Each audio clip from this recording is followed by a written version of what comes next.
রাসূল সাল্লাল্লাহু আলাইহি সাল্লাম বলেন, আত্তাইবু মিনাজ যামবি কামান লা যামবা লা।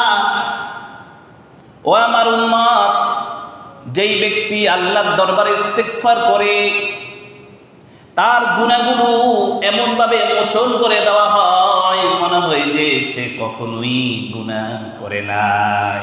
সুবহানাল্লাহ।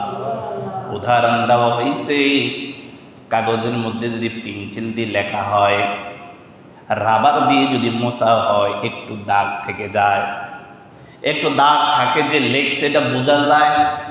কিন্তু আমার মাওলা রব্বে কারীম, বান্দা গুনাহ করছে, তাওবা করছে, আল্লাহ এমন ভাবে গুনাহগুলো মাফ করে, এমন ভাবে গুনাহগুলো আমলনামা থেকে মুছে দেয়, বোঝাই যাবে না যে আমার বান্দা এই ধরনের কখনো গুনাহ করছে। সুবহানাল্লাহ। আত্তাইবু মিনাজ যামবি কামান লা যামবা লা। যেই ব্যক্তি গুনাহ করে তাওবা করে, সেই ব্যক্তির গুনাহগুলো এমন ভাবে মাফ করে দেওয়া হয় মনে হয় যে সে কখনোই গুনাহ করে নাই। তাহলে ইস্তিগফার করার দরকার আছে কি নাই? আছে কি নাই? ইস্তিগফার।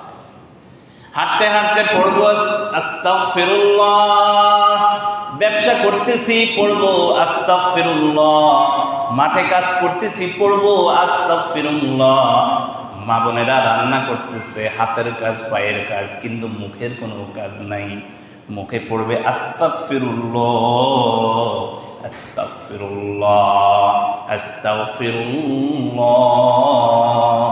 আস্তাগফিরুল্লাহ, মুখে পড়বো আস্তাগফিরুল্লাহ, আস্তাগফিরুল্লাহ।